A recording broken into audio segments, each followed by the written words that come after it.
Focus Podcast. Alors, bienvenue sur le podcast. Mon invité s'appelle Benjamin Monod. Ce n'est ni un athlète ni un professionnel de santé, mais un homme bien ordinaire avec une histoire qui parle à beaucoup. Benjamin a connu l'obésité sévère, il est monté jusqu'à 125 kg, puis a perdu du poids de manière drastique jusqu'à 90 grâce à une diète extrêmement restrictive.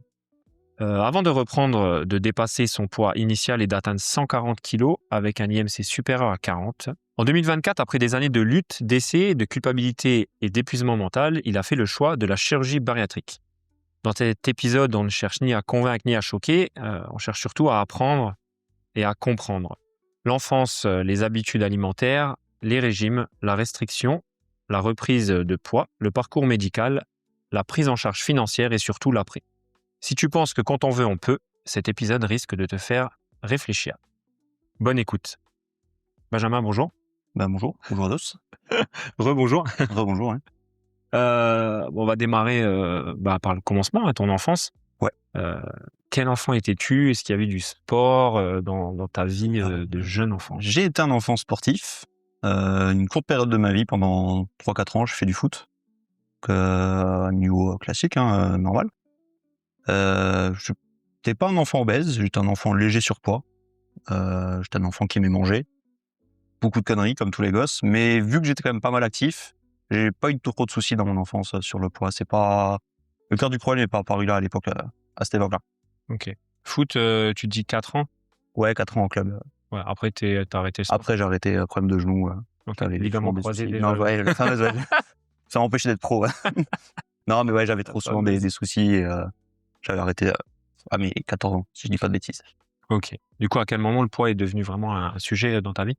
Ça a toujours été un léger sujet, vu que je pense que j'ai toujours été un peu au-dessus dans les courbes, en surpoids. Donc, jusqu'à mes 20-21 ans, ça stagnait comme ça.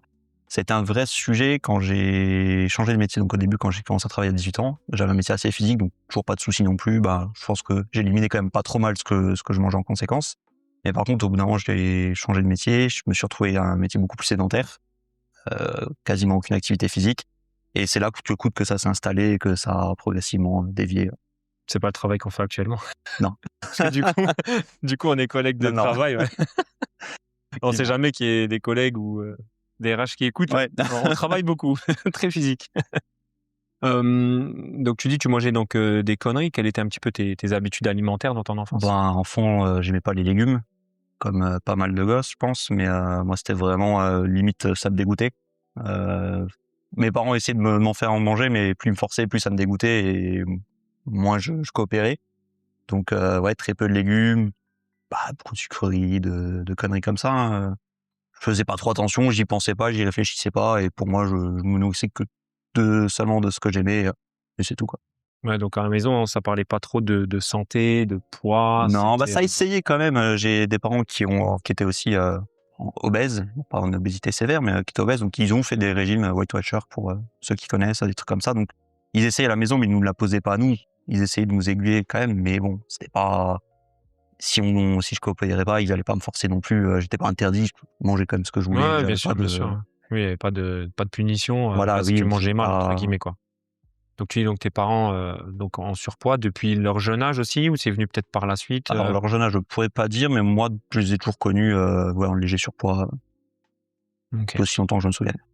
Donc avec le recul un peu, est-ce que tu penses que cet environnement, est-ce que tu penses que ça a joué un rôle sur ta prise de poids future? Je pense que oui, quand même. Déjà, je pense qu'il doit y avoir une petite partie de génétique qui doit influer sur la capacité qu'on a tous à éliminer ce qu'on mange. Je pense qu'on n'est pas tous égaux là-dessus. Donc je pense que déjà la génétique doit pas forcément aider de base. Et en plus, après, oui, l'éducation. Si tu as des parents stricts qui vont vraiment interdire à la maison, par exemple, certains types d'aliments, tout ce qui est sucreries, trucs comme ça, vraiment mauvais pour la santé. Si tu as des gens qui mettent un cadre comme ça, tu vas pas y avoir accès. Et vu que tu auras toujours connu ça, je pense que tu n'auras pas ce besoin d'en consommer. À contrario, peut-être que justement, si tu n'as pas connu, après, tu sais, quand tu arrives au période lycée, collège, tu sais, peut-être que justement, tu te dis, c'est tout nouveau, donc j'ai envie de découvrir. Et après aussi, l'interdit, c'est comment que l'interdit attire. Donc, c'est peut-être pas plutôt peut-être un cadre, comme tu dis, d'interdit, mais peut-être plutôt éduqué, tu vois. Après, il fallait que peut-être tes parents aussi et cette éducation-là de pas cette éducation, mais dire cette connaissance plutôt de ce que tel aliment va faire sur le corps, etc., etc. Ouais. Ouais. Non, je pense qu'on y réfléchissait pas vraiment. En fait, il y avait pas de. Eux faisaient attention pour eux, mais c'est vrai qu'ils n'avaient pas un contrôle pour nous en tout cas. Moi, mes frères et sœurs, c'était pas si on mangeait bien, si on mangeait mal, c'était. Ouais, c'était pas grave. Tant que tu te nourrissais, c'était. Oui, voilà, tant que je mangeais, que j'avais pas la peau sur les os.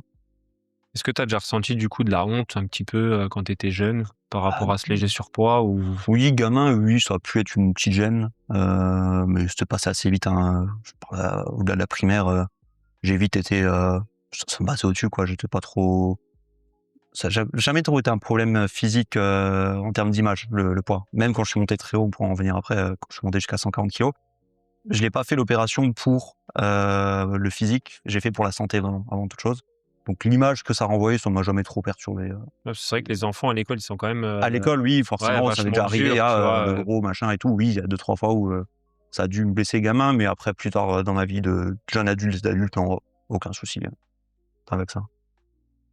Donc les 18 ans arrivent, toujours un léger surpoids, mais ça va. Et donc une fois que tu démarres ton nouvel emploi, donc tu dis assez sédentaire, là tu montes donc jusqu'à 125 kilos. Ouais, c'est ça. Donc ça s'est fait assez progressivement, sans forcément que je m'en rende compte, parce que les kilos ils viennent au bout des années, ça s'est fait sur 4-5 ans. 2-3 kilos par là, 4-5 par là, et au fur et à mesure on s'en rend pas compte, puis un jour sur la balance on se pèse, on se dit ah oui effectivement on est monté jusque là. Donc je suis arrivé à mes 24 ans, si je dis pas de bêtises. Donc période juste avant Covid, au maximum que j'ai fait donc en 2019, 125 kilos. Ouais. Et ça t'a pas, quand t'as vu les 3 chiffres arriver sur la balance, moi je sais que ça m'avait fait quelque chose. Les 100 chiffres, alors les 100 chiffres ça datait déjà un peu plus. Hein. Je devais avoir une petite vingtaine d'années quand j'ai passé les 100 chiffres. Je m'étais dit psychologiquement, merde, il y a 100 chiffres, il y a 3 chiffres, pardon, il y a 3 chiffres maintenant, mais oui, ça m'a pas alerté plus que ça. Je me suis dit, il faudrait que je fasse gaffe, mais j'ai pas eu ce déclic à ce moment-là, en tout cas. Et donc, une fois que tu as atteint ces 125 kilos, est-ce que physiquement et mentalement ça allait, ou est-ce que justement, comme tu dis, tu t'es dit, attention, il va falloir que je fasse quelque chose? Mentalement, ça allait, mais physiquement, je commençais déjà à ressentir des petits effets désirables de l'obésité, parce qu'on était déjà dans l'obésité, pas morbide, mais juste celle juste en dessous. Je commençais vite essoufflé, conditions sportives inexistantes, donc vraiment c'était compliqué dès qu'il fallait faire des choses physiques continues, assez prolongées, assez soutenues. Des problèmes de ronflement, d'apnée du sommeil qui commençaient, début d'hypertension aussi, plein de petits, tous les soucis de santé, sauf que quand on a 25 ans, 24 ans, c'est pas les soucis qu'on a envie d'avoir, et c'est ce qui m'a fait avoir le premier déclic, en tout cas, pour lancer mon premier régime. Donc, tu n'avais jamais fait attention avant ce moment-là? C'est là où tu t'es dit... Non, là, j'avais jamais vraiment fait gaffe avant ce moment-là. Ok. Et donc, qu'est-ce que tu mets en place pour faire ce premier régime? Alors, déjà, je m'informe beaucoup. J'ai dû bouffer du tuto YouTube et de la vidéo pendant des semaines et des semaines. Ça m'a aidé à me motiver, donc vidéo pour savoir ce que je devais manger, la quantité de sport que je devais faire, mis en place des programmes. J'étais à la salle, c'était juste avant le Covid, donc on a pu aller à la salle au début avec un ami à moi. Ça s'est vite arrêté, mais on a continué le programme chez moi, à la maison, dans mon appart à l'époque. On a réussi à tenir le truc. Et je faisais gaffe à ce que je mangeais, je comptais toutes les calories, tous les nutriments, je regardais les protéines, je comptais vraiment, en plus, on avait de créer un gros déficit, donc de tourner à pas beaucoup de calories. Tu te souviens du chiffre que tu tournais? Je devais pas dépasser 1005, je pense. Hein. Sauf sur un jour à semaine où je m'autorisais vraiment un cheat meal, mais tous les autres jours de la semaine, c'était 1005 par jour. Ah ouais, chaud. Donc ça a bien fonctionné, mais bon, le contre-coup était assez violent aussi. Ouais, parce que donc du coup, tu descends donc jusqu'à 90. Ouais, je descends à 90. Donc ça s'est fait sur 7 mois, je dirais. Ça a commencé décembre 2019. Et j'ai un peu relâché tous les efforts au bout de 6-7 mois en juillet 2020. Premier déconfinement en plus à l'époque. Donc on venait de subir la diète stricte, en plus le confinement, donc on pouvait rien faire. Il y a tout qu'à lâcher au même moment quand on a pu ressortir à nouveau. Et ça n'a pas dû aider non plus. Ton pote aussi l'a lâché ou pas? Oui, mais ça va, il partait de moins pire que moi, il est monté moins pire que moi.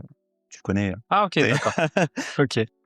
On te fait un coucou s'il écoute. Ouais, on dira pas son nom, on sait jamais s'il va en parler ou pas. Donc à quoi ça ressemblait vraiment cette diète restrictive? Parce que tu me disais, donc ça tournait à pas beaucoup Bah, d'aliments, c'était toujours la même beaucoup chose. de blanc de poulet, beaucoup de blanc de dinde, du riz, pas mal de riz, des petits Suisses. Et ça ressemblait 80% de mes repas, c'était ça, quoi. T'avais trouvé ça sur YouTube? Oui, oui, les fameux régimes. Parce qu'en même temps, en plus, on faisait de la muscu pour essayer de prendre un peu en même temps, donc de perdre du poids et en plus sans perdre trop de muscle en essayant d'en conserver un peu. Donc ouais, c'était surtout protéiné le régime à l'époque. Ça suivait Thibaut InShape, le Ridin. Un petit peu, ouais, un petit peu. Est-ce que sur le moment, tu avais l'impression d'avoir trouvé la solution quand tu voyais que tu perdais du poids et assez rapidement? Ouais, parce que c'était la première fois de ma vie que je voyais les chiffres baisser et baisser aussi vite. Donc avant, je surveillais mon poids une fois tous les 3-4 mois, ou quand j'allais chez le médecin, enfin vraiment je faisais pas attention. Mais je savais que je stagnais ou que je prenais, je savais que je perdais pas. Et là, c'est la première fois, du coup, je me pesais tous les 2-3 jours et je voyais les chiffres qui dégringolaient. Au début, les premières semaines, j'ai perdu du 4-5 kilos sur la semaine. C'était vraiment assez violent. Donc je me suis dit, voilà, c'est bon, ça marche, j'ai la technique et je pensais pas que le mental s'essoufflerait. Donc pour moi, c'était... Et plus je voyais les chiffres baisser, plus j'étais content. Donc pour moi, j'étais rentré dans un cercle vertueux qui pouvait que fonctionner. Mais tu t'es dit, t'allais réussir à tenir ça sur le long terme? Bah, Ou tu ouais, pensais je sais pas et pas, tu je t'es dit, pensais ouais, pouvoir en tout cas remettre coûte que coûte une alimentation un peu plus normale, un peu plus variée, mais je pensais pas craquer comme ça et en fait repartir de plus belle et manger encore plus n'importe quoi. Je m'y attends, j'avais entendu parler des effets yo-yo, non, forcément c'est dès qu'on fait un régime on nous en parle, mais je pensais pas que c'était aussi violent que ça. et qu'est-ce que ça t'a coûté vraiment cette restriction, niveau mental, social ou même émotionnel? Sur le coup, pas grand-chose, ça m'aura coûté après au moment où j'aurais repris tous les kilos plus de kilos là, ça m'aura mis un petit coup, mais en soi, la diète a été dure à tenir vraiment les premiers jours parce que on a réduit du sucre aussi et tout. Alors se retrouver sevré de sucre avec tout ce qui va avec, maux de tête, vertige et compagnie. Les premiers jours, c'est vraiment C'était passé c'est du pas tout drôle, tout au rien, du quoi. tout à rien, ouais, du jour au lendemain. Donc les premiers jours, l'impression d'être malade et tout, c'était assez perturbant. Mais mis à part ça, une fois que c'était lancé, au bout d'une semaine et demie, 2 semaines, j'avais le rythme de croisière, j'étais bien. Comment ta reprise a commencé du coup? Donc tu dis que tu as arrêté tout Ah, d'un coup ou... j'ai pas arrêté tout d'un coup, mais progressivement, les entraînements à la salle, c'est passé de 3 fois semaine à 2 fois semaine, à 1 fois semaine. On a commencé à un peu réduire le rythme malheureusement. Et puis, comme je t'ai dit à l'époque, des confinements, donc resto à tout va, resto, sortie, soirée, puis que ce qu'il faut pas niveau calorique Ouais, donc c'est dans pas l'avance. venu spécialement d'un coup, quoi. Non, non, c'est venu assez Tu l'as vu un peu progressivement. venir quand même, tu te sentais que... J'ai senti la dérive, je me suis dit, j'étais descendu à un poids qui me convenait bien à l'époque, donc ça va, j'ai de la marge, j'ai le temps. Et ouais, j'ai pas fait gaffe, du coup, en 3 ans derrière, j'ai pas fait attention et c'est reparti de manière exponentielle. Donc là, donc les 140 kilos, donc tu dis que tu les as repris sur 3 ans, c'est ça? Ouais, je commence à reprendre, je pense, juillet-août 2020 et je suis monté au maximum en fin 2023, sachant que je me suis fait opérer en 2024. Et tu continues quand même à vérifier ton poids Beaucoup moins, assez... Ouais. beaucoup moins parce que je savais, je me voyais dans la glace, hein, coûte que coûte, je commençais vraiment, les habits aussi, hein, tout ça. Oui, parce que tu avais dû racheter des habits, je Oui, suppose. voilà, j'ai repris, non, c'est encore pire que ça, j'ai repris mes habits d'anciens gros. Donc les habits que j'avais avant, je re-rentrais dedans, ils me réallaient. Donc Tu les avais gardés, je les avais gardés parce tu que t'es dit au cas où ou... pas spécialement, mais j'avais pas envie forcément de faire du tri à ce moment-là. Je m'étais dit, on verra plus tard. Mais ouais, quand tu remets les habits que t'étais content, que tu flottais dedans juste avant, ouais, Ça se met un coup au ça met un moral, petit ouais. coup au moral. Après, encore une fois, c'est surtout la santé, moi, qui m'a dérangé parce qu'après, sur la reprise de poids, tout ce que je t'ai dit au début, c'était pire. Enfin, vraiment, j'avais des problèmes de tension, je voyais noir quand je me levais, enfin vraiment que des trucs pas cool. T'étais sous J'ai hypertenseur, pas eu de traitement, donc dans le cadre de l'opération, j'ai dû faire plein de tests. Donc c'est là que j'ai appris que je faisais de l'hypertension parce qu'avant je le savais pas, je l'ai découvert comme ça. Donc j'ai compris que tous les effets que j'avais c'était dû à ça. Mais du coup le cardiologue à l'époque m'a conseillé de d'abord essayer de faire l'opération et de voir après parce que du coup une perte de poids faut régler ce souci, hein. Et c'est le cas aujourd'hui, j'ai plus de soucis. Comment tu as vécu un peu le passage des 125 à 140 quand tu as vu que tu as passé ton poids que tu faisais avant? Est-ce que là, tu t'es dit putain, merde? Je pense qu'il y avait un peu une sorte de déni à ce moment-là. Je voulais pas trop y penser. Au début, pendant longtemps, j'ai pensé à remettre en place la diète. Je me suis dit, je vais attendre le bon moment, retrouver la motivation et tout. Mais j'ai jamais réussi à la retrouver. Donc, puis un moment de flottement, un peu de déni, je pense, entre les deux, avant vraiment d'avoir le déclic où je me suis dit, bah, maintenant, c'est l'opération, c'est ma solution. Ouais. Est-ce que mentalement, tu penses que qu'est-ce qui est le plus dur entre reprendre le poids ou d'en avoir toujours eu, on va dire, au départ? Tu veux dire, pour quelqu'un qui reste Ouais. je pense que c'est plus dur de le reprendre parce que tu vois les gains que tu as eus, tu vois les bénéfices et tu vois tout redisparaître.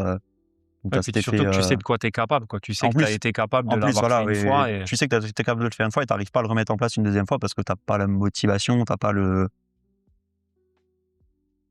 à quel moment que tu comprends du coup que le problème c'était pas juste de manger moins et il y a aussi d'autres choses qui environnantes, tu vois, le sport, peut-être le sommeil aussi qui est important, tu vois?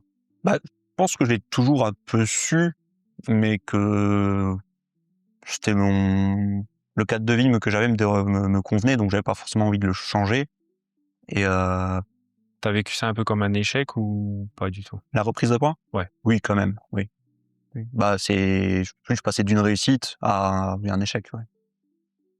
Est-ce que ça t'a un peu, est-ce que tu te sentais, on va dire, épuisé, mentalement quand même de toute cette charge, pondérale que tu avais au quotidien ou est-ce que c'était Ouais, que physique ou bah, est-ce que mentalement aussi c'était quand même assez c'est épuisant? pour moi, je dirais mentalement un peu parce que, bah, il y a toujours l'image qu'on renvoie, 140 kilogrammes, voilà, c'était pas glorieux, mais c'était surtout physique qui venait aussi, peser sur le mental parce que, Problématique. ben, faire ses lacets, ça devient compliqué, monter dans sa voiture, ça devient compliqué. Enfin, des gestes vraiment du quotidien qui sont banals pour le commun des mortels, ils se retrouvent à être, on est essoufflé, on sent qu'on est limité dans l'amplitude de mouvement, ça, c'est vraiment le plus pesant. C'est-à-dire qu'on presque handicapé par rapport à un humain normal, dans Et ce ça, qu'on c'est peut des trucs faire. quand même qui t'ont donné un peu des signaux d'alerte ou pas du tout? Oui, ça, c'est ce qui me faisait réfléchir et ça fait partie des motivations, qui ont fait que j'ai voulu passer à l'opération, ouais. Ouais, parce que tu vois, moi, je repense à ça et c'est toujours une image que je garde en tête et tu vois, j'ai un ami qui est aussi en fort surpoids Mmh. et pareil, il a 35 ans, allez et pareil, le gars, tu vois, je le voyais utiliser un chausse-pied pour mettre ses Ouais, chaussures, tu vois? ouais, ben, c'est un Parce ouais. qu'au fait, tu vois, il était, bah, tellement, en surpoids qu'au fait, ben, je pense que, tu vois, comme tu dis, ça c'était handicapant de se baisser pour mettre ses chaussures, pour faire ses lacets, tout ça, tu vois? Ouais, bah, il y a des trucs, courants du quotidien, bah, quand tu as un bon ventre qui prend de la place, ouais, Ouais, comme tu dis, c'est ça peut handicapant, compliquer quoi, la vie finalement, et sur le coup, c'est physique, c'est une gêne physique, mais il y a quand même un impact mental, je pense, même si on s'en rend pas compte consciemment tout de suite, on se retrouve limité comme ça. et est-ce que tu penses que tu aurais pu continuer comme ça encore sans vraiment, passer par, Sans l'opération? ouais, sans l'opération? Je pense que j'aurais refait des régimes au bout d'un moment. Je sais pas si je serais monté plus haut que ça, peut-être, mais j'aurais fait des régimes. Est-ce qu'ils auraient fonctionné? Je sais pas. Ou est-ce que je serais rentré dans une sorte de cycle où je faisais le yo-yo, je perds, je reprends, je perds, je reprends? C'est possible aussi, je sais pas trop. Est-ce que dans ta famille, il y a déjà quelqu'un qui a essayé de t'en parler de Alors ton surpoids? l'avantage que j'ai, et c'est aussi pour ça que je suis passé, par l'opération, c'est que dans ma famille, en fait, j'ai un frère et 2 sœurs qui l'ont fait avant moi. En D'accord. fait, on est une fratrie de 5 et bon, on est 4 à avoir cette opération du coup maintenant. Et mon frère est le premier à l'avoir fait il y a 10 ans déjà. Donc lui, il part peut-être d'un poids encore plus élevé. Et j'ai vu que l'opération sur lui avait vraiment super bien marché. Donc encore aujourd'hui, il est vraiment bien. J'ai ma grande sœur et ma petite sœur qui sont passées plus récemment. Mais j'ai vu les exemples et j'ai vu tout ce que ça a mis en place pour eux et le bénéfice qu'ils ont pu en tirer. Donc ça a un peu joué dans la balance, Complètement, ouais, parce que si j'avais pas eu ma famille proche pour en parler, pour savoir vraiment ce que c'était, ce que ça impliquait, je pense pas que j'aurais poussé les portes de l'hôpital pour aller venir et dire je veux me faire opérer. Je pense pas que ça aurait été une solution auquel j'aurais pensé tout de suite et j'aurais peut-être eu besoin d'un avis médical que là j'ai pas eu besoin pour le déclic. quelles ont été un petit peu tes plus grandes peurs avant de t'engager? C'était assez long. Là où j'ai fait l'opération, donc à Mont-Saint-Martin, centre de l'obésité, il y a un parcours d'1 an minimum. Ça demande plusieurs rendez-vous. Il y a au moins une dizaine de rendez-vous faciles en une année. T'en as eu à tout de suite ou pas? Parce que justement, comme je t'ai dit, donc j'ai enregistré avec la médecin et elle m'a dit que, à Thionville, au CSO, ils ont à peu près entre 6 mois et 1 an d'attente. pour un moi, premier rendez-vous? non, moi, c'était assez vite. En plus, je suis pas passé directement par mon médecin traitant. J'ai directement pris un rendez-vous sur Doctolib avec le chirurgien. Il était un peu surpris de me voir là, d'ailleurs. Je lui ai expliqué, je lui ai dit que je connaissais le parcours parce que j'avais 2 sœurs qui étaient passées récemment en plus dans le truc. Donc, il m'a inclus au parcours comme ça. Je pense entre mon rendez-vous là et le premier rendez-vous en groupe avec les activités, de avoir 2 ou 3 mois de délai max. Ouais, 2 ça va. mois, je crois. Ouais, c'est assez rapide. Tu avais déjà commencé peut-être à mettre des choses en place avant ce premier rendez-vous, du coup? Non, j'ai vraiment attendu, vu que je savais que j'allais voir tous les types de spécialistes qu'il faut. On va dire que j'ai peut-être plus profité de mes derniers instants de de vie de gros, on va dire, pour vraiment profiter au max et puis faire n'importe quoi. OK. Ouais, donc ça a vraiment pas été une décision prise sur un coup de tête, c'était quand même, Non, oui, ça a été assez réfléchi. bien réfléchi, ouais. J'y avais déjà réfléchi quelques temps, je dirais au moins 1 an ou 2 avant de passer le cap, d'aller le faire. Mais ouais, c'était réfléchi. Ouais, ça trottait dans le coin de ta tête Ouais. et tu t'es dit: «Bon, quand j'ai Je voyais l'exemple où comment ça se passait bien pour mon frère depuis longue date et mes sœurs qui sont passées plus récemment. Ouais, j'ai vu que je voyais que du positif en fait, donc c'est ce que ça m'a motivé. tes 2 sœurs étaient devenues mamans ou pas avant, Est-ce que la prise de poids a été, peut-être due à ça oui, aussi ou pas? une oui, l'autre non. OK. Ouais. C'est une question qui me passait comme ça.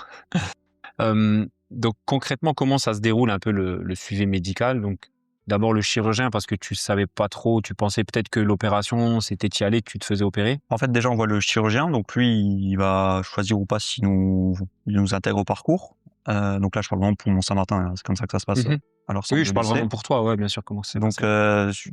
ça, déjà, il y a quelques règles de base. Par exemple, c'est pour que l'opération puisse être prise en charge, il faut avoir un IMC de plus de 40 ou de plus de 35 avec des complications qui sont liées à l'obésité.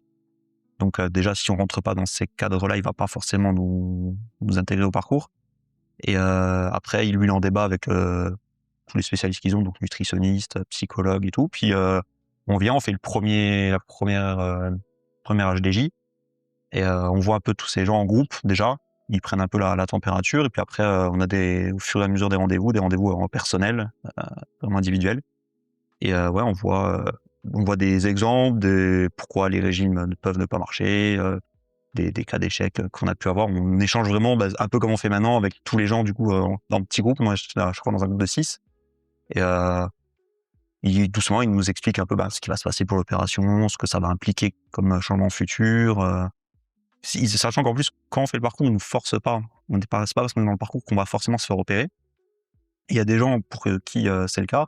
Juste d'être dans le parcours, ils vont avoir juste les informations et les déclics nécessaires pour mettre en place des choses et réussir à perdre du poids comme ça. Et il y a des gens qui font le parcours sans forcément finir par l'opération. C'est pas forcément une finalité.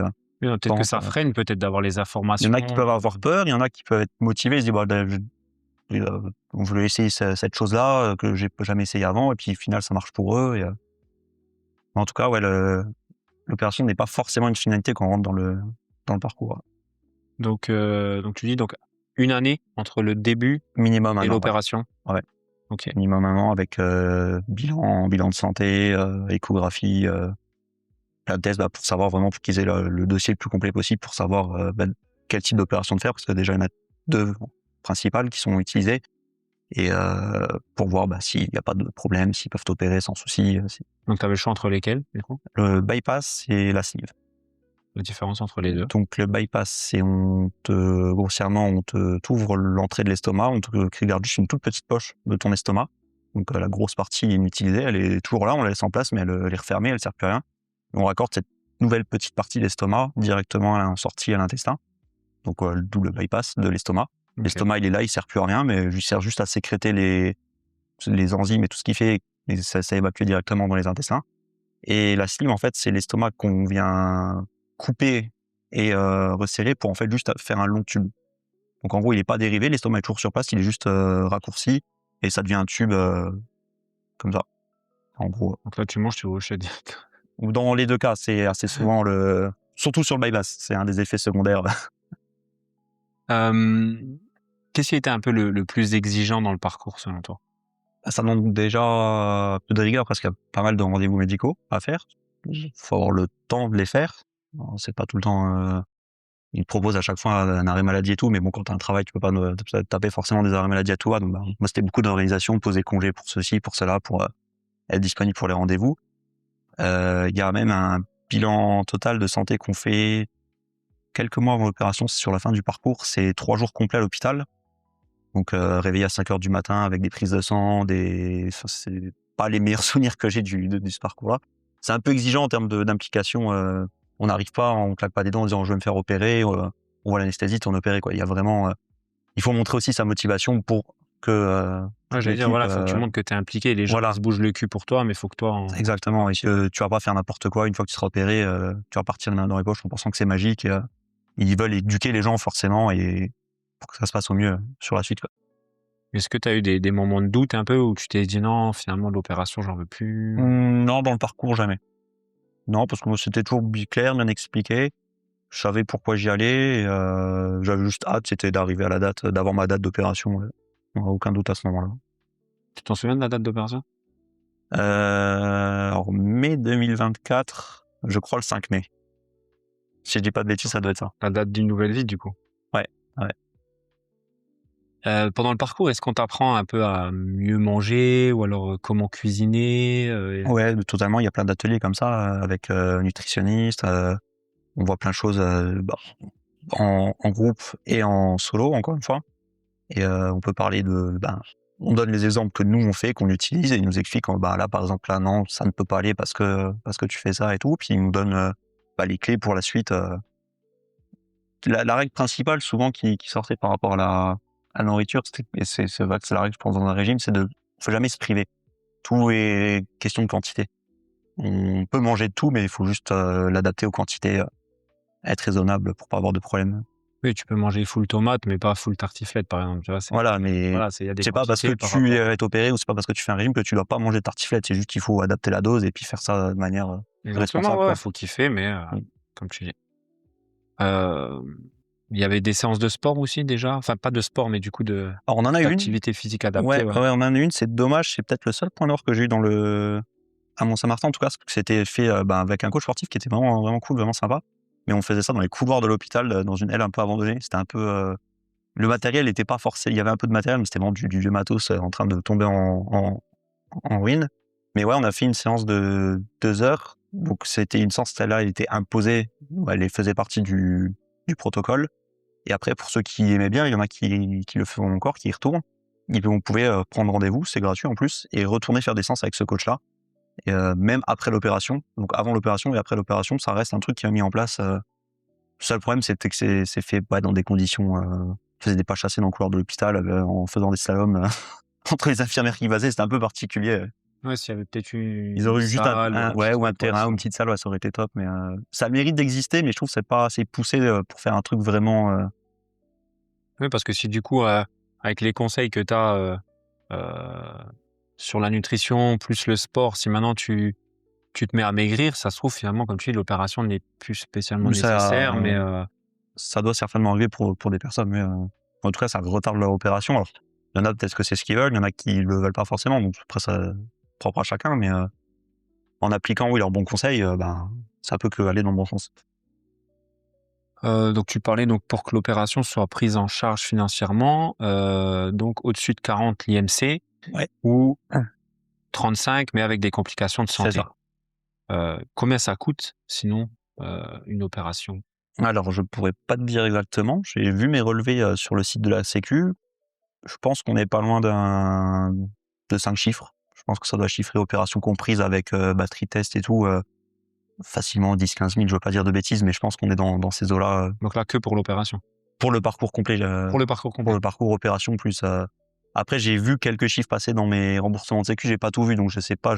Peut-être qu'il y a plus que ça, mais moi en tout cas, ça m'a coûté 0 € en attendant dans les cordes de l'IMC. Et si tu avais dû payer, est-ce que ça aurait été un frein, ou est-ce que tu te serais quand même lancé?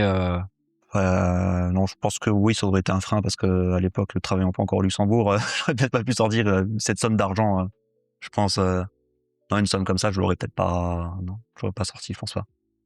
Est-ce que finalement, passer peut-être par un parcours, on va dire un peu plus standard, c'est peut-être s'orienter vers un coach de sport ou des choses comme ça. Est-ce que ça aurait pu être quelque chose d'envisageable? Parce que c'est vrai que des fois, c'est peut-être se dire, tiens, je vais me faire opérer. C'est rapide, entre guillemets, parce qu'on pense pas justement qu'à ce protocole d'1 an. Mais alors que peut-être si tu avais été voir un coach que tu aurais dû payer aussi, hein, je sais pas moi, peut-être 100, 150 € par mois, qui t'aurait mis un protocole en place aussi. Est-ce que ça aurait pu être quelque chose qui aurait pu être envisagé aussi que de faire par toi-même? Ça aurait pu, ouais. J'avais vu, alors c'était à petite mesure, mais j'avais vu un coach à l'époque pour des conseils en musculation, justement, à l'époque du fameux premier régime. Donc j'avais déjà eu quelques bases et tout, j'ai déjà quelques acquis là-dessus. Maintenant, je sais pas si moi-même, si j'avais pas eu cette opportunité-là, peut-être que oui, je serais passé par ce genre de technique. Mais vu que moi, je savais qu'il y avait l'opération qui était en place, que je savais que c'était bien pris en charge, je t'avoue que au bout d'un moment, je savais que c'était c'était la solution que je voulais, en tout cas. Je savais que c'était la plus radicale et elle comprendrait un peu tout ça. Donc ouais, j'ai pas hésité trop là-dessus. OK. Qu'est-ce qui a été le plus difficile après l'opération? Par la convalescence, les premiers jours, premières semaines, on n'est pas au top de notre forme, forcément. On s'est fait un peu charcuter à l'intérieur. Moi, j'ai eu de la chance. J'ai eu vraiment le mode facile de l'opération. C'est-à-dire que là encore aujourd'hui, je fais des HDJ tous les 6 mois. Je vois des gens qui ont été opérés, donc qui sont même étape que moi du parcours. Et quand je vois la liste de problèmes, d'effets secondaires ou qu'ils ont pu avoir ou qu'ils ont encore maintenant, moi, j'ai rien de tout ça. J'ai été malade pendant 1 ou 2 jours après l'opération, le premier week-end après l'opération, j'étais malade pendant 24 heures. Et après, ça a déroulé nickel jusqu'à maintenant sans aucune embûche. Au début, tu as un régime particulier peut-être à mettre en place? Ouais, alors au début, on doit manger du liquide les premiers jours, forcément parce que là, ça doit cicatriser, donc pour pas aller forcer là où aussi on vient d'être opéré. Donc liquide pendant 1 semaine. Au bout d'une semaine, on peut commencer à manger un peu du mouliné, commencer à manger des purées, des choses comme ça, mouliner de la viande si on veut. Moi, j'avais trouvé une technique un peu alternative. Je prenais beaucoup de boissons Ipro, protéinées. OK. Je m'étais dit, à défaut parce que la viande moulinée, enfin les trucs comme ça, c'était pas trop. Donc je me suis beaucoup nourri ça les premières semaines, histoire de faire passer tranquillement. Après, il faut prendre les aliments au cas par cas, parce qu'on n'est pas sûr qu'ils passent tous. Moi, j'ai de la chance, tout passe plutôt bien, mais je connais des gens, par exemple, qui peuvent plus manger d'œufs, qui mangeaient des œufs avant, qui aujourd'hui peuvent plus du tout s'en approcher, sinon ils vont être malades, ou on peut développer des sortes d'intolérances comme ça. Donc progressivement, il faut essayer vraiment les aliments coûte que coûte pour vraiment bien identifier s'il y en a un qui passe pas, savoir c'est lequel et savoir où on en est. Et ouais, après, au bout de 2 à 4 semaines notre nez passe bien, qu'il n'y a pas de soucis, pas de douleur, on peut commencer à manger normalement. C'est des quantités vraiment minimes au début. On doit manger comme un enfant de 6 mois, 1 an, quoi. C'est vraiment des toutes petites portions. Puis progressivement, on peut coûte que coûte revenir à une alimentation presque normale. Je dirais au bout de 6 mois, je commence à manger vraiment en petite quantité, mais de tout. Et après, de 6 à 12, 18 mois, j'ai commencé à manger des quantités d'un humain normal, je dirais, de quelqu'un qui mange vraiment à sa faim, mais sans vraiment forcer, sans vraiment des petites quantités de 250 grammes par repas. OK, donc ça reste quand même des petites quantités quand même Petites encore, quantités, ouais, mais qui sont, je trouvais adaptées, quoi. Un peu plus qu'un enfant, mais moins qu'un adulte qui mange bien. Du coup, tu restais quand même sur 3 repas ou Alors, sur 250 grammes, c'est normalement, peu il quand même? faudrait faire 3 repas et 3 collations. OK. Moi, au début, j'arrivais pas du tout. Je faisais 2 repas et une collation, parce que j'arrivais pas à manger plus. Progressivement, j'ai réussi à revenir. Maintenant, je fais 2 repas. Donc je prends jamais de petit déjeuner parce que j'y arrive pas, mais j'arrive quand même à mettre au moins 2-3 collations sans problème dans la journée, que j'arrivais pas à mettre au début. Collation, qu'est-ce que tu appelles collation aujourd'hui? Un fruit, fromage blanc, une barre de céréales, ce genre de trucs. OK. Petits trucs à 200-300 calories, histoire de compléter, parce qu'avec les 2 repas, on n'arrivera pas forcément Ouais, avec à 250 manger grammes, ça reste l'apport compliqué complet. d'être, j'ai entendu que boire du pétillant au début, c'était déconseillé.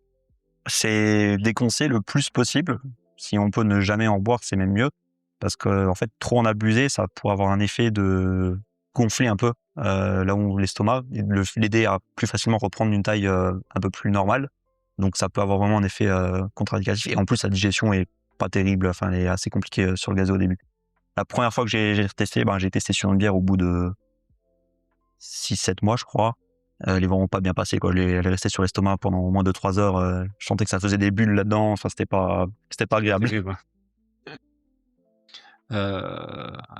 Et quel est ton rapport donc avec la nourriture aujourd'hui? Est-ce que tu es toujours dans le contrôle? Est-ce que tu pèses toujours ou est-ce que tu y vas un peu à Je l'instinct ou pèse plus, j'y vais à l'instinct. Je mange jusqu'à satiété. Je me pose pas de questions, je me sers une assiette normale. Si j'ai plus faim avant, j'arrête de manger. Si j'en ai pas eu assez, je me resserre. Je vais vraiment jusqu'à la satiété sans jamais forcer plus. C'est vraiment pour moi, je pense que c'est la clé, c'est vraiment de manger à sa faim sans rentrer dans un excès et dès qu'on sent, que c'est bon, c'est bon, quoi. tu as peur aujourd'hui de reprendre du poids ou pas? Non, j'y pense, mais je sais que normalement, si je continue à appliquer comme je l'ai fait jusqu'à présent, je vais forcément reprendre un peu parce qu'après l'opération, il y a toujours une courbe qui fait qu'on va perdre du poids sur les 2 premières années. Au bout d'un moment, le corps va s'y habituer et va reprendre un peu à quelques kilos. Je suis dans cette phase-là actuellement, je suis en train de reprendre quelques kilos, mais ça me fait pas peur parce que je sais que normalement, j'ai toutes les clés en main pour garder le cap, quoi. C'est vrai, donc ça va bientôt faire 2 ans, du coup. Heu, Tu m'as dit mai 2024, oui, c'est ça. donc on va bientôt faire 2 ans. Tu passé donc de combien, donc 140 à combien aujourd'hui? Donc moi, je suis tombé au plus bas à 82, voire même 80 et quelques et là, actuellement, je suis à 84. OK. Donc ouais, c'était stable, C'est stable, ouais. OK. Est-ce que ton regard du coup sur la restriction a changé? Si aujourd'hui tu devais, faire un petit régime, on va dire, est-ce que, tu ferais Ben, différemment? oui, je pense que je ferais quelque chose de beaucoup plus varié. J'essaierais de pas me tenir, de manger, 3-4 pauvres aliments et manger que ça, à tous les repas. J'essaierais vraiment de faire quelque chose de varié. Bah, je pense que c'est ce que j'essaie de faire parce qu'aujourd'hui, j'ai une alimentation où j'essaie vraiment de manger des trucs différents tous les jours et de jamais, me dire, je mange juste par nécessité en mode, militaire, quoi. Ça, tu l'as appris dans le processus du coup à casser un peu Ça ces barrières limitantes que tu pensais, Ouais, je pense que je me suis dit: «Ce que j'ai fait au début, c'est bien, ça fonctionne, mais sur le court terme et ce que je fais maintenant, c'est bien, ça va fonctionner sur le long terme». D'avoir une alimentation variée, oui, vraiment la restriction comme ça, c'est bien, si tu veux perdre, 3 kilogrammes avant ouais, l'été en 2 semaines quoi, c'est mais ça, oui, après, pour, ouais, c'est pas fait pour tenir sur le long terme quoi. exact. Qu'est-ce que tu dirais, aujourd'hui à quelqu'un qui pense, qu'il a juste pas assez de volonté pour, perdre du poids? Compliqué pour la personne, mais la volonté, c'est ce qui fait tout de base, donc s'il veut, il peut, mais il faudra que ça implique forcément des sacrifices à un moment ou à un autre. D'accepter le changement, d'accepter, qu'il faudra mettre des actions en place. Si la personne a malheureusement pas envie, n'a pas la volonté, ça risque d'être voué à l'échec, je pense, sans mettre au moins en place des actions, ça me paraît compliqué. Est-ce que tu penses que les gens, ils devraient, ne pas avoir peur d'aller pousser la porte d'un professionnel de santé pour se faire aider? Mais complètement, oui, complètement, s'ils ont pas le bon regard, sur la chose, oui, ça peut que aider, d'aller voir soit une diététicienne, un nutritionniste, ou même un coach sportif ou, si on arrive à un stade où ça commence à être compliqué, qu'on prend du poids, qu'on voit qu'on n'arrive pas à s'en sortir, je pense que si de soi-même on n'arrive pas, il faut essayer de se faire aider, par un professionnel, n'importe lequel il soit, mais Oui, puis avoir du surpoids, il y en a beaucoup, ils pensent que c'est juste une question d'image, mais c'est surtout une question de santé, quoi. ouais, moi Ça commence à devenir handicapant. ouais, C'est pas normal d'avoir mal au dos, à 30 ans, c'est pas normal, d'avoir des problèmes de cœur à 30 ans et cetera. ouais, complètement. Ben, moi, par exemple, si j'avais gardé, le cap comme j'étais, mon espérance de vie, elle, serait plutôt passée à 50 ans qu'à 70-80, quoi. Avec ce rythme de vie-là, enfin cette IMC et tout, oui, ça nous pourrit la vie, hein, complètement, hein. C'est vraiment pour ça que j'ai fait l'opération, c'était la santé avant tout, c'est le truc qui m'a motivé parce que j'ai pas envie de passer mes 30 ans, en me disant: «Bah mince, il me reste peut-être que 10 ans à vivre» parce que, je vais avoir des problèmes qui vont arriver à l'appel, diabète, cholestérol, tout le bordel, c'est vraiment pour moi le truc le plus important, hein, Oui, surtout la que tu santé, hein. pouvais changer les choses. Mmh. C'est pas encore comme les gens qui ont des maladies, incurables, on va dire, et qu'ils peuvent Oui, rien changer. là on a une sorte de contrôle, on peut avoir une sorte de contrôle dessus, C'est pas facile, c'est pas facile, c'est clair, mais on peut quand même, mais c'est réalisable. mettre en place plusieurs choses, il y en a plusieurs et on peut, si on peut, faut essayer au moins. Est-ce que selon toi, qu'est-ce que la société comprend mal sur l'obésité et sur les régimes stricts? Sur l'obésité, Parce que les causes d'obésité, il y en a plusieurs. Hein. Il y a des gens qui sont obèses à cause d'autres soucis de santé. Hein. Il n'y a pas que des obèses que parce que ils aiment manger. Ça, c'est un peu l'image traditionnelle du gros. C'est juste parce qu'il mange, quoi. Il y a des problèmes de santé qui peuvent amener à ça. D'un contexte social, il y a plein de raisons qui peuvent faire ça aussi. Alors que la société, elle stigmatise en mode ah bah voilà, il est gros parce qu'il mange, quoi. C'est vraiment le truc de base. Sur les régimes stricts, bah je sais pas trop ce que la société pense sur les régimes stricts. Moi, personnellement, je pensais que c'était bien. Je me suis rendu compte que c'était pas si magique que ça, quoi. Est-ce que tu as remis le sport en place? Petite question qui Waouh, revient là comme ça. Alors oui, je l'ai remis au début. Malheureusement, je l'ai un peu lâché avec le temps, problème de planning, mais il revient progressivement. J'ai juste changé les types de sports que je faisais. Je faisais beaucoup de sport en salle. J'ai commencé à me lasser au bout d'un moment parce que courir sur un tapis ou sur un vélo, c'était vite fatigant. Mais là, je vais reprendre le vélo pour le vrai vélo, celui que je pouvais pas forcément faire quand je faisais 140 kilos parce que aller faire du vélo dehors, c'est pas terrible quand on est tu vas trouver un vélo qui supporte 140 kilos. Mais là, ouais, dès le printemps, dès les beaux jours, je vais faire du vélo. Ah, c'est une bonne chose. Ok, bah écoute, j'ai fini avec la trame principale. Je vais te poser les petites questions de fin. Si tu avais un conseil bien-être qui va au-delà du sport, je dis toujours, même si là on n'a pas spécialement parlé de sport, mais est-ce que tu as un conseil bien-être général, on va dire, à donner? Conseil bien-être général, je pense qu'il faut écouter son corps. Si on voit que, dans mon cas encore, avec le coup des kilos en trop, si on voit que le corps il envoie des signaux alarmants plus ou moins, mais qu'on voit qu'il y a des problèmes, qu'il y a des couacs à droite à gauche, faut écouter son corps et faut mettre en place des actions pour régler ça, quoi. Je pense Même si c'est pas facile, il faut essayer de sortir un peu de sa zone de confort, comme on dit toujours. c'est ça, ouais, exactement. Si vraiment on a ces signaux qui commencent à arriver, c'est pas anodin, ils sont là pour quelque chose, c'est pour que on change la trajectoire au final. Est-ce que tu as une citation ou une phrase motivante qui t'inspire? Non, désolé. T'as pas de mantra, t'as rien de Non, j'ai pas spécial? Qu'est-ce que tu donnerais comme conseil au toi d'il y a 10 ans? Donc la vingtaine, tu commences ton nouveau travail, par exemple.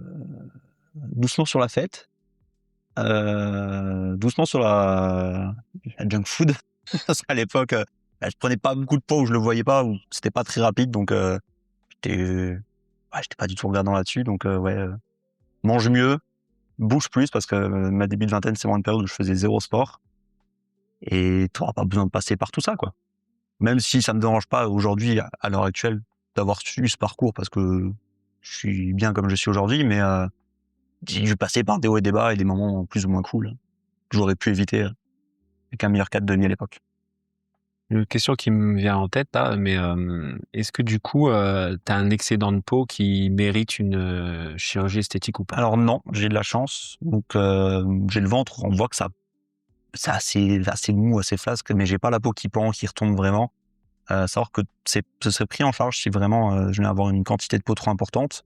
Le chirurgien qui m'a opéré est aussi chirurgien Esthétique. par rapport à ça. Et donc ça pourrait être pris en charge pour les gens qui pourraient avoir ce problème-là. Donc moi j'ai perdu 55 kilos, ça va, le corps l'a plutôt bien absorbé, mais je sais qu'il y a des gens dans mon groupe, il y a une femme qui en est à plus de 80 kilos de perdu, je crois. Donc elle va devoir y passer tôt ou tard. Voilà, un tablier en bas. Ouais. Ok. Donc, du coup là il faut attendre au moins 2 ans après l'opération, avoir stabilisé et ils peuvent être pris en charge pour se faire opérer. Ok, Moi j'ai de la chance, j'ai pas de souci. c'est mieux. Comment tu te vois dans 10 ans? Ben j'espère à peu près pareil. C'est-à-dire qu'on va garder le cap sous les 90. Puis voilà, quoi. Un peu de sport quand même. Du sport, Ouais. ouais, forcément. Et la dernière question, est-ce que tu as une recommandation de personne pour un futur podcast? Non, je vais te décevoir, je ne pense pas.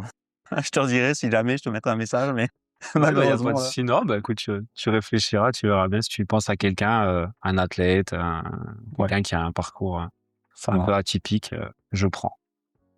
Ok, bah écoute Benjamin, merci bien. Bah, merci à toi. On va clôturer là. Et puis, on se voit demain au travail. À demain au travail. Ciao, ciao. Allez, salut. Merci Benjamin pour ton honnêteté, ton courage et ta lucidité. Cet épisode nous rappelle une chose essentielle, l'obésité n'est pas un manque de volonté et la restriction extrême n'est pas une solution durable. Si cet épisode t'a parlé, si tu t'es reconnu ou si tu connais quelqu'un concerné, partage-le. Ces discussions doivent sortir du silence et des clichés. N'oublie pas de laisser une petite note de 5 étoiles ou un pouce bleu si tu as aimé cet épisode. Cela m'aide grandement à trouver toujours plus de personnes motivantes avec des histoires hors du commun. Et comme toujours, d'ici là, on reste focus et on enclenche le changement. À plus.